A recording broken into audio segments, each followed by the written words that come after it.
Le Seigneur soit avec vous. Et avec votre esprit. Évangile de Jésus-Christ selon saint Marc. Gloire à toi, Seigneur. En ce temps-là, Jésus prit avec lui Pierre, Jacques et Jean et les emmena eux seuls à l'écart sur une haute montagne. Et il fut transfiguré devant eux. Ses vêtements devinrent resplendissants, une blancheur telle que personne sur terre ne peut obtenir une blancheur pareille. Élie leur apparut avec Moïse, et tous deux s'entretenaient avec Jésus. Pierre alors prend la parole et dit à Jésus, « Rabbi, il est bon que nous soyons ici. Dressons donc 3 tentes, une pour toi, une pour Moïse et une pour Élie. » De fait, Pierre ne savait que dire, tant leur frayeur était grande. Survint une nuée qui les couvrit de son ombre, et de la nuée une voix se fit entendre. « Celui-ci est mon fils bien-aimé, écoutez-le. » Soudain, regardant tout autour, ils ne virent plus que Jésus seul avec eux. Ils descendirent de la montagne, et Jésus leur ordonna de ne raconter à personne ce qu'ils avaient vu, avant que le Fils de l'homme soit ressuscité d'entre les morts. Et ils restèrent fermement attachés à cette parole, tout en se demandant entre eux ce que voulait dire « ressuscité d'entre les morts ». Acclamons la parole de Dieu.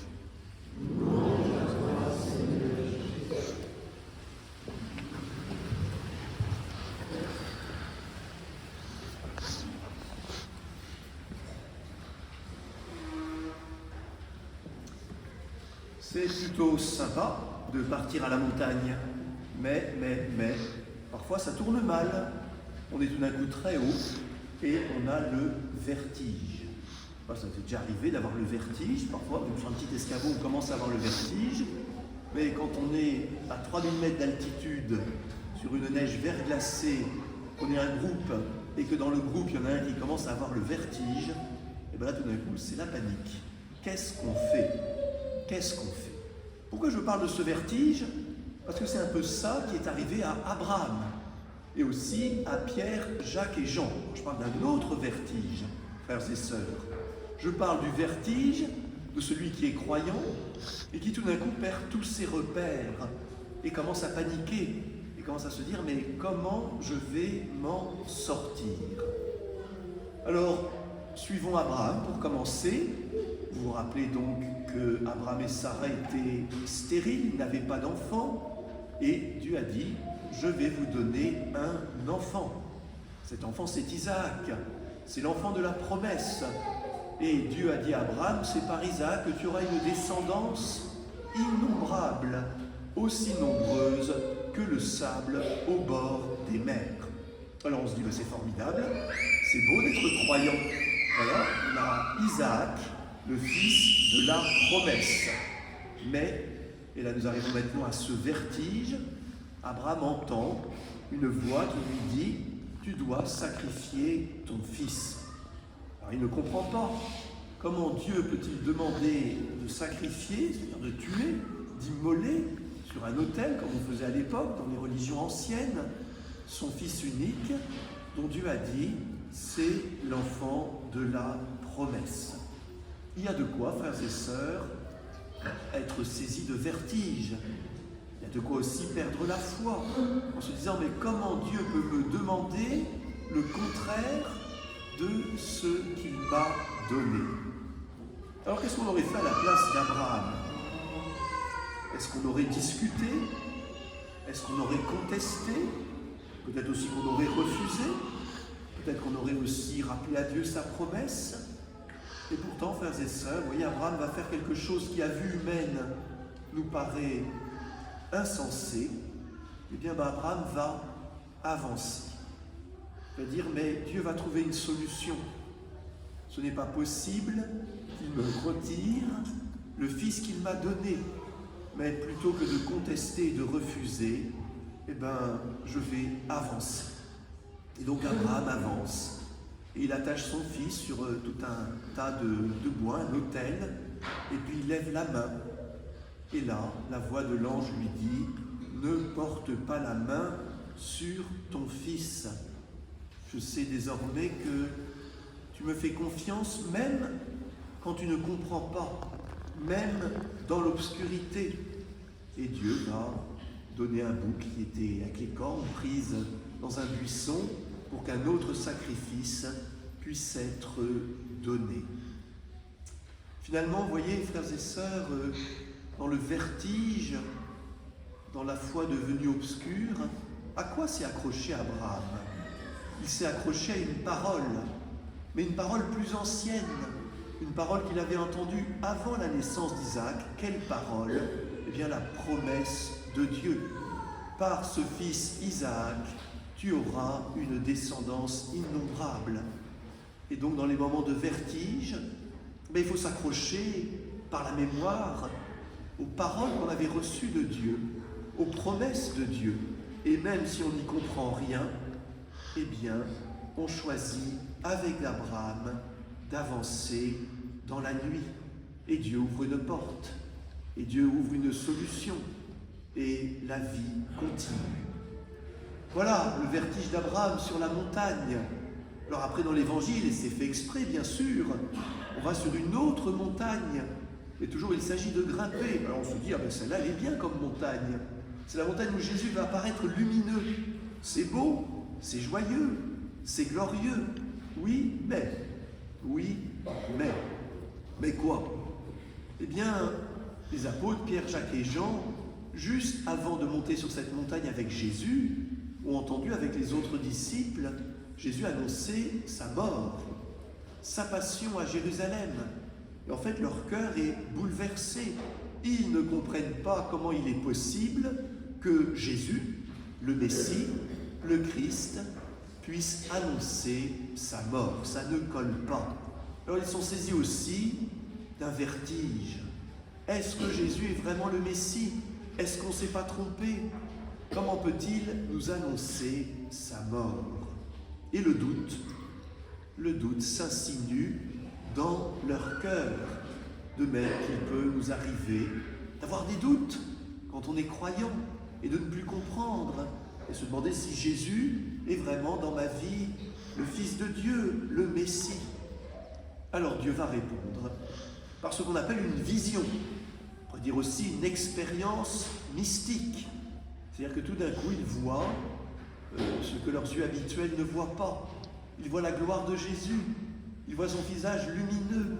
Ils voient ses vêtements, toute sa personne transfigurée. Et puis, à côté de Jésus, apparaissent deux hommes qui pourtant en théorie étaient morts il y a longtemps, Moïse et le prophète Élie. Vous voyez, frères et sœurs, une vraie vision, c'est pas quelque chose de nébuleux, c'est quelque chose d'éclairant. Dans cette vision, Pierre, Jacques et Jean voient la gloire de Jésus, et s'ils voient Moïse et Élie, c'est qu'ils comprennent que Moïse, la loi, Élie, les prophéties de l'Ancien Testament, eh bien, montrent Jésus. Il est vraiment le Messie. Il est bien le Fils de Dieu. Et c'est exactement ce que dit maintenant Dieu lui-même. Une voix qui vient du ciel. Celui-ci est mon Fils bien-aimé. Écoutez-le. Alors, Pierre est pris d'une sorte d'ivresse mystique. C'est plutôt ce qu'on appelle un peu l'ivresse des cimes. Il est tout euphorique, tout joyeux. Il faudrait qu'on mette des tentes, qu'on puisse faire un peu de camping scout avec Jésus, Moïse, Élie. Mais non, on ne peut pas garder sous cloche ce moment très précieux, mais rare, d'une sorte de vision. Alors la voix retentit, et puis quand il se réveille un peu en quelque sorte, il ne voit plus que Jésus, seul, comme d'habitude. Mais dans leur cœur, ils ont maintenant compris. Dans leur cœur, ils ont dépassé le doute grâce à l'aide de Dieu et ils vont pouvoir redescendre de la montagne pour continuer leur chemin de croyants. Alors, frères et sœurs, nous aussi, pour terminer, redescendons de la montagne et demandons-nous, mais qu'est-ce qu'on va retenir pour nous de ces deux récits assez exceptionnels? Je ne suis pas Abraham, je ne suis pas Pierre, Jacques ou Jean. Bien, frères et sœurs, d'Abraham, retenons qu'il nous faut faire mémoire des promesses de Dieu. Et en particulier, la promesse reçue à notre baptême. Chacun de nous est l'enfant, le fils, la fille bien-aimée de Dieu. Chacun de nous a reçu l'Esprit Saint. Chacun de nous est compagnon de Jésus. Et chacun de nous a reçu par le baptême cette vie de Dieu. Dieu ne nous abandonnera jamais. Et si à un moment on est dans le vertige de la nuit, du doute, eh bien rappelons-nous cette parole. Et même si on ne le sent pas à ce moment-là, notre mémoire croyante va nous permettre de continuer le chemin. Alors je reviens à ma montagne à moi, tiens. Qu'est-ce qu'on a fait à 3000 mètres avec cet ami qui était pris d'un vertige, d'une panique, sur une pente verglacée? Eh bien, le chef de la cordée est venu à côté de lui et lui a dit « Regarde-moi. Arrête de regarder en bas, regarde-moi. Maintenant, tu vas regarder seulement en haut. Et deuxièmement, tu vas m'écouter. » Et ce guide lui a dit un pas en avant. Et l'autre a obéi. Un pas en avant. Très bien. Un deuxième pas. Un deuxième pas. Et comme ça, très très très lentement, toujours en regardant en haut et en écoutant, et bien cet ami qui était dans la panique et le vertige, et bien il a réussi. Il a réussi à se sortir de ce passage difficile. Regarder vers le haut et écouter la voix du Seigneur.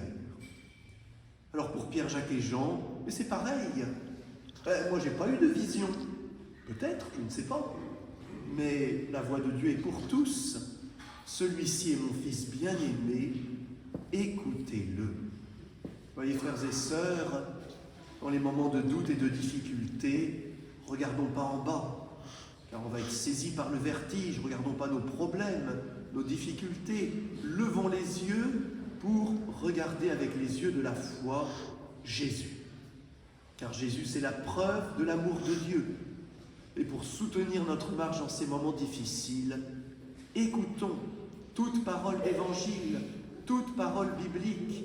Dieu nous donnera à ce moment-là une parole qui va nous soutenir dans ce moment difficile.